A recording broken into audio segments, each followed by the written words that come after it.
What's up traders, welcome back to another live trading video. Today I'm taking a look at CAD, JPY, and I am currently in a long position that I just entered moments ago before starting to record. I'm risking $1,600 on this trade, and if you watch to the end of this video, we'll be able to watch together to see if I'm able to make money or if I lose money on this particular position.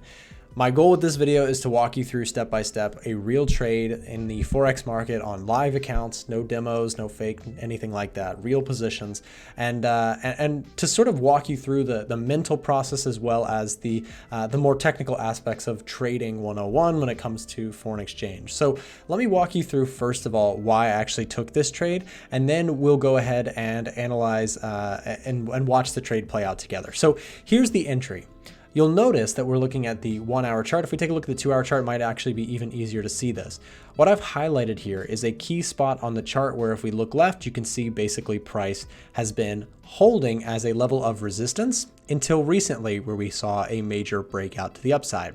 So price launched to the upside there, and on this pullback here today, I'm deciding to pick this pair up long at what was resistance, and now I'm anticipating to hold as support.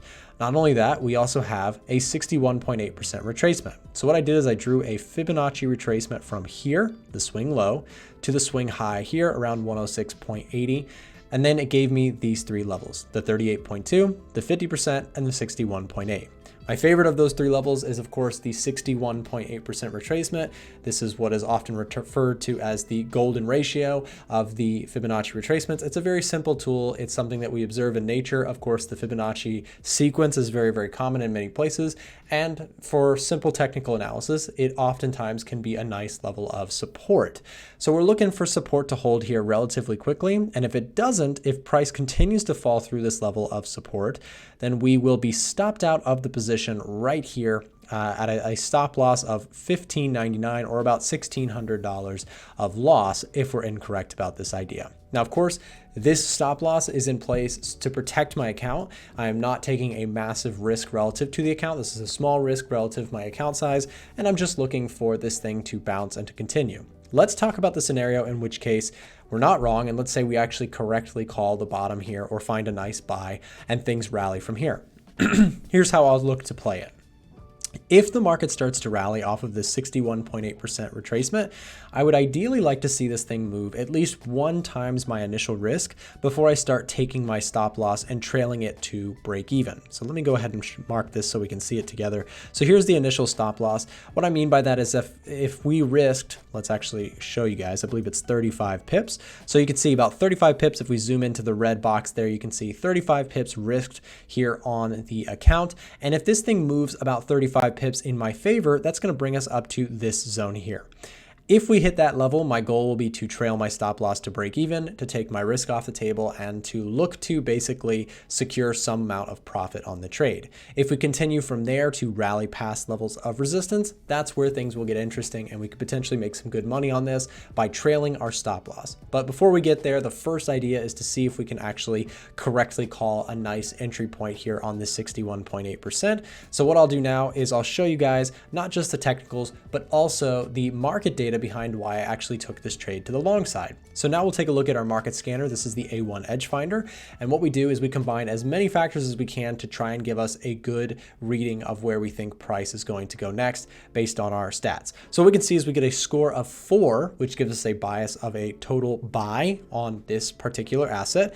And we can break this down piece by piece. First, we'll take a look at the commitment of traders data, which is printed right here for us. Right here, you can see if we zoom into this area, what you'll notice is that, of course, the Canadian dollar has 64% roughly of the institutional money being tracked on the commitment of traders report is showing a bullish bias, meaning they're buying the Canadian dollar. Conversely, if we take a look at the Japanese yen, it's 63% short. So there's a clear bias to sell the yen and buy the Canadian dollar from institutional traders on the commitment of traders report. On top of that, here's another stat I thought was very, very interesting. The retail crowd is almost exactly the opposite. 88% of retail traders are actually short on the Canadian dollar against the Japanese yen. This is a huge bias to actually go long because we know that the average retail trader tends to lose money. So this is how we're getting +2 here and +1 here.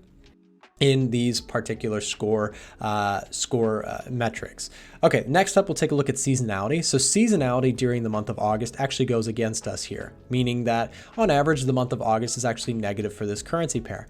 But if you take a look at today's date, it's actually August 30th, and we're about to go into the month of September, which actually has a positive drift on it for the Canadian dollar against the Japanese yen, just by a slight amount. So I expect this to actually go into a positive territory pretty soon.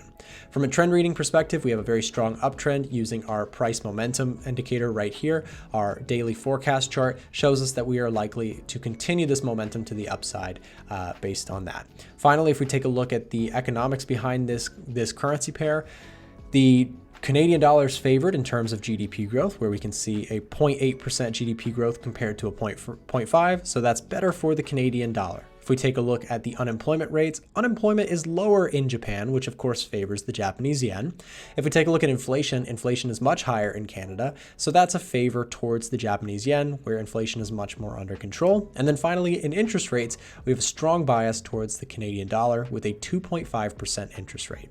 So there you go, guys. That's the trade breakdown on why I took this position. Now our job is to sit on our hands and wait for this thing to make a move, and then I'll come back and give you guys an update. Man, this one is going to be painful to put on YouTube. I can already tell. I took this trade, I put it right here. Price went in my favor just a little bit here. And over the London session, we had a tank just below market structure by just a little bit here. You know, we were in this market structure and then it poked through and I was like, okay, we survived, right? That looks good. And then we came back later and poked just a bit more. And this is where I was taken out of my trade. And sure enough, just as markets do, as soon as it got me out of the trade, it started swinging back the other direction. No! But I'm not too worried about this because here's the thing, right? I post these trades on YouTube. I understand that this is usually going to result in you know, Nick, why didn't you widen your stop loss? Or Nick, that's where they liquidity grabbed you or whatever, right? The thing is, I've been doing this a long time. I know it works for me, and I know that sometimes this just happens. And it's a very easy thing to do to start, you know, justifying why this happened to you, and oh, I need to move stops this further distance or this, that, the other. But here's the thing, sometimes you just get stopped out, and sometimes the market just has something else in mind other than your trade. I was wrong in this trade, and I'm happy to admit that I was wrong because I took a trade here, and you might say, well, Nick, you got stopped out, and then it turned around. Well, if it came down to my stop loss at all, the idea is I'm wrong, right? What I was looking for is that this market structure, my initial level on CAD JPY, I was looking for this level to hold, right? That level did not hold. It chopped around for a little bit and then it poked through that level. I was expecting buyers to be strong enough here to hold this area and to rally us back to the highs. We didn't quite see that, and perhaps there's an opportunity for me to try to re-enter this trade, maybe something like this, break and retest. But all in all, we're out for a small loss.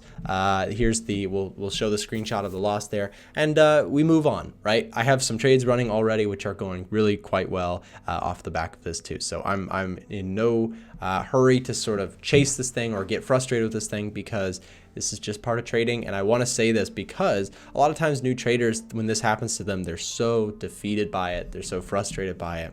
And the reality is with a trade like this, one trade is one trade. If you're going to be a professional Forex trader someday or now or yesterday or whenever, the goal is not to make it or break it on a single trade. The goal is to, over many, many trades, you're going to take losses, you're going to take break-even trades, you're going to take winners. Do your winners add up to outweigh the losses? So sometimes you get some of this. This is just part of the trading journey, is you're going to have some weird trades like this where they stop you out and then they go back the other direction. And not, you know, you can play this game where you're constantly like, well, next time I need to do this and next time I need to do this. But, you know, I might say, well, next time I need to widen my stop. What if that means increasing my risk? And next time it goes all the way down here and turns back around, right? For me, it's a simple thing. The stop loss is in place to signal that I was wrong about a level. Unfortunately, this level did not hold, and if I keep widening my stops every time, I'm going to learn that behavior, and then it's going to do something like this, right? So we can always play devil's advocate and always say about what we could do better, but the main goal is, did you accomplish your goal? I stopped out here. I took what I would believe to be a good trade. I managed my risk. I didn't take a huge loss. And overall, I was able to basically identify when I was wrong, and that gave me the leeway to move on from this trade and find some other ones that are already in profit. So just a little context, there you go. Thank you guys for watching. I know this is not the most exciting video. I know it's not like a $20,000 profit or anything crazy like that, but this is hopefully a look into the everyday life of actually trading Forex. So thank you for watching. See you next time. Looks like it's time for your next trading video. Check out the videos here and here for more free trading content that should help you in your trading journey. We try and keep it real here, so make sure to subscribe for more content that is down to earth, realistic Forex trading content. See you in the next video.